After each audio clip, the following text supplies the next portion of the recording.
He had like black shoes with like a maroon tip on it. It was one of those things where I'm like, what the hell?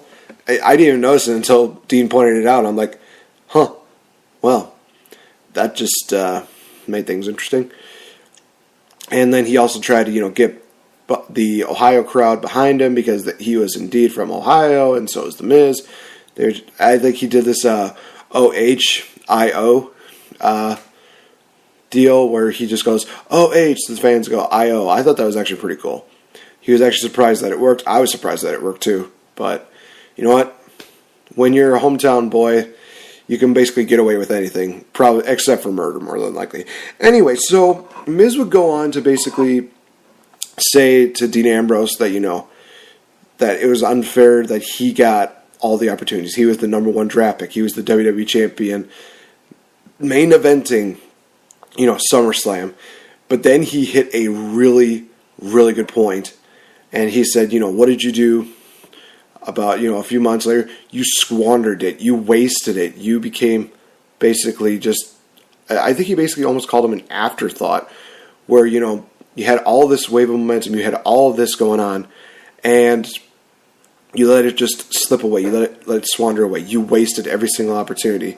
And Dean Ambrose would go on just, talking about, hey, I made mistakes. And the fact of the matter is that, I'm not, like, what people say is like, what the status quo is for a superstar. He talks about, he's not going to be like the movie guy. He's not going to be the daytime talk show guy. He's not going to be like that. He's going to be the guy who comes out and wrestles because he loves it. And when they brought in the Intercontinental title into the deal, Dean Ambrose brought up a really good point. He says, and he, when Miz brought up his reign as Intercontinental Champion, saying you were barely even, thought about when it came to the title match at WrestleMania. I think he basically is just saying, like, hey, at least I was on the main card. You were on the pre-show. What does that tell you? And, I mean, he tried to bury him, but Dean just saying, well, you also have to remember that I did beat you for this title. So they are definitely building up Dean Ambrose versus The Miz for the IC title. Oh, man, that's going to be awesome. And I think that they're going to put the belt back on The Miz. More than likely, they're going to probably either have him tie or maybe even break the most reigns as Intercontinental Champion. Chris Jericho stands at the most with 9. I think that Miz is already at, I want to say, 6, if I'm not mistaken. I believe so. So he would be probably getting on to his 7th title run if he beats Dean Ambrose. So the segment basically ended like the way you would expect. Maurice would just basically talk. Dean Ambrose would just, take off his jacket, and he would just beat down the Miz. Miz would try to get an advantage after Maurice caused an interference, but Dean Ambrose went for the dirty deeds, and Miz ran off. So again, they're building up Miz versus Dean Ambrose in the near future. I am honestly looking forward to that matchup. I think it's going to be a pretty good feud. I mean, really, it's not at all a bad feud at all. I actually like it. I think that Miz and Dean Ambrose are just really good with each other.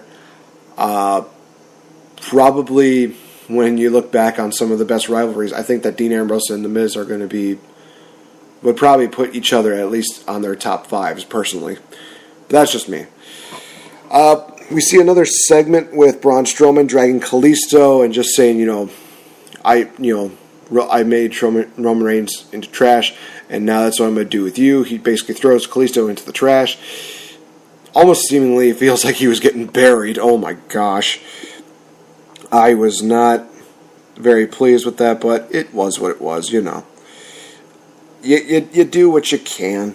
So, oh, hey there, Paulie B. Good to see you, man. So, yeah, that was interesting, to say the least. But, Big Show would come in and just basically just ram Braun Strowman into the wall and basically just say, hey, why don't you pick on somebody your own size? And that would set up Big Show versus Braun Strowman for later on in the night, which we will definitely get into because it was awesome. So, the cruiserweight matchup that happened between TJ Perkins, Jack Gallagher, pretty good matchup.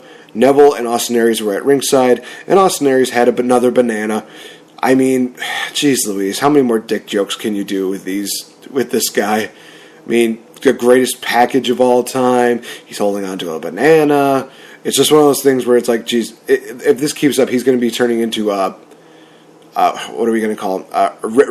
Richard Aries, for God's sakes. Jeez Louise. TJ Perkins defeated Jack Gallagher with the detonation kick, which I honestly think is an amazing move. I love it personally.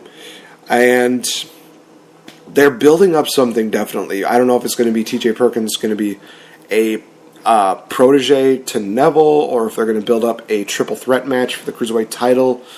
I mean, honestly, you think about it, TJ Perkins does have a win over the current number one contender, Austin Aries, so he does have a right to stake a claim at the Cruiserweight Championship. So, in all honesty, I think it'd be an awesome matchup.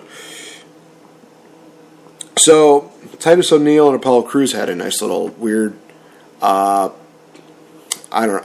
see here. Just had like some kind of weird little interaction where the Titus brand was it's another Titus brand plug. Nobody really cared. Paulie B, to answer your question, where's everybody at tonight? When we started the new Elite Ringside Network, we split a lot of people up, and unfortunately I didn't get a chance to talk about this, you guys. Do you notice that my co-host AJ is not here tonight? He is not exactly feeling at 100%, and wishing you the best of luck, AJ. Feel better, and thoughts and prayers go out to you, man. Spencer and Max will indeed be covering Smack Talk tomorrow, and I'm kind of jealous of that because of the main event for tomorrow being a six-pack challenge for the number one contendership for the WWE Championship. And I can already see two people definitely being on that, being on that, being in that main event spot, and that being Dolph Ziggler and Sami Zayn. More than likely, I think they're going to go with Sami Zayn, which means they're probably going to evolve into Sami Zayn and Randy Orton, which would be amazing. Let's see here. Yep, we talked about the Fatal 4-Way. Kurt Hawkins came out, got squashed by Finn Balor, and a lot of people were actually interested by this because last week Finn Balor actually received a concussion from Mr. Hinder, the Jinder Mahal, and a lot of people were actually confused. Like, was he not even? Did he even? Oh well, Paulie B, for your information, AJ is actually the number one contender for the United States Championship. That will be decided who we will be facing in the next event very soon, whether it be Chris Jericho or Kevin Owens. So we'll see how well that goes. Where was I again? Oh, yes. The concussion deal with Finn Balor. They didn't mention how bad of a concussion it was. Like, I know that with certain concussions, it can be, like, very minor, and some of them can be very major. It seemed like it was a very minor one, but I kind of looked at the way that Finn Balor's facial expression looked, and I looked at it thinking, well, he kind of looks a little out of it. There was just something about him where it was just like, he doesn't seem like he's all there. So I don't know if maybe he's still reeling from it, or maybe I'm just overreacting, but there's just something about him tonight that just made it seem like he was just a little bit off. I mean, his wrestling was still very good. Finn Balor won with the coup de grace, of course, and they talked very heavily about Finn Balor and Bray Wyatt, so they're definitely pushing that feud to happen after Payback. I'm looking forward to seeing how well that goes. We get an awesome Chris Jericho promo after that matchup. Chris Jericho talking about the matchup against Samoa Joe, saying like he's a great guy, he's a great wrestler. Facing him was amazing, and he was more than willing to take his losses. Then he was saying that he was also focused on the United States Championship matchup at Payback, and he comes up with the face of Jericho. Frame it in, man. It was just amazing. Chris Jericho talks about, whether he's on SmackDown Live or whether he's on Monday Night Raw, he is always going to have the Friends of Jericho backing him up no matter what. I had a little funny moment between the new backstage interviewer. I forget what his full name is, but his name is Mike, and Chris Jericho kept calling him Tom. It was just a funny moment where they had like this back and forth deal where Jericho's just like, dude, I've been trying for the longest time to get your name right, and now that I finally got it right, you're going to change it again. And it was just funny. And it just seemed like Mike was just about to go onto the list until Elias Samson just appeared in the background, twanging on his guitar and just being Elias Samson, I guess. Jericho looks over at Mike and he says, You got off lucky tonight. And then he puts Elias Samson on the list for interrupting his promo. Just, again, golden. Chris Jericho has the Midas touch when it comes to professional wrestling, especially in WWE. Oh my gosh, it is just amazing how well he does with just even the simplest things. He made a list get over in a matter of months. It's just amazing. We get into another promo about Bray Wyatt, talking about the House of Horrors match. And he finishes it by saying, talking about, basically beating down Randy Orton and, burning the house along with him in it. That was just eerie. That was creepy. It's genius because Bray Wyatt knows how to just create great matches. So here's my thoughts on the House of Horrors match. I made this mention on Twitter, and I still think it would really be kind of interesting. If they made it into like some kind of random WWE matchup in the ring and just make it like that, I just don't know if it would really accomplish much. So that is why I made the suggestion, why not have it at the Wyatt family compound? Why not just, have the match recorded there and just have them just basically go at it? I mean, honestly, you look at some of the simple stuff that the Hardys did, and they created some of the best matches that I've seen in a long time. So why not try to recreate some of that magic with, Bray Wyatt and Randy Orton? I mean, honestly, if they want to, have Matt Hardy be the head of it. Let him, say like, oh, okay, well, you want to do this move. You want to do this move, you want to do this move. Well, let's do this. Let's have, Bray Wyatt do a Sister Abigail to Randy Orton on a tree, or have Randy Orton just RKO or Power Slam Bray Wyatt in the swamp, or just doing this kind of thing. Make this like an actual House of Horrors deal. Make it just something that people might really want to get into, and then also something that they will never forget. Just make it something different, because honestly, if they do the same thing that they did at WrestleMania, then this rivalry will be just one of the biggest flops that you will ever see. And a lot of people already say, it still was already a big flop. Not necessarily. I think the build-up was still pretty good. It was just certain parts of it were kind of thwonky. I just think that if they want to end this rivalry between Randy Orton and Bray Wyatt, they have to go all the way with this.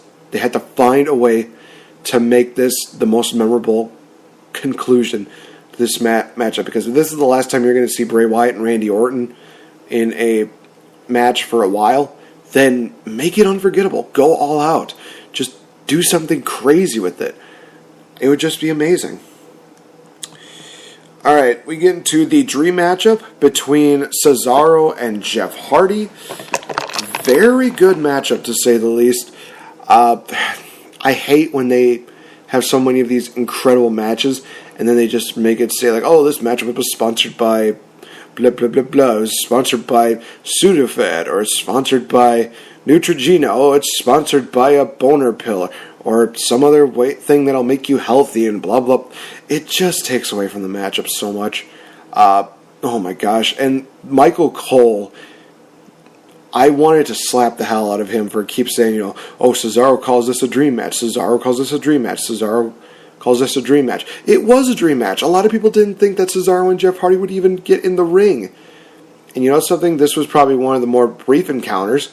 Obviously, this was probably, I would say that they gave about at least, I want to say maybe like 65% in this matchup. When they go to full 100%, it is going to be amazing, especially when they go into the tag team title matchup at Payback. It's going to be phenomenal. But in the end, Cesaro fell victim to the Twist of Fate Swanton Bomb.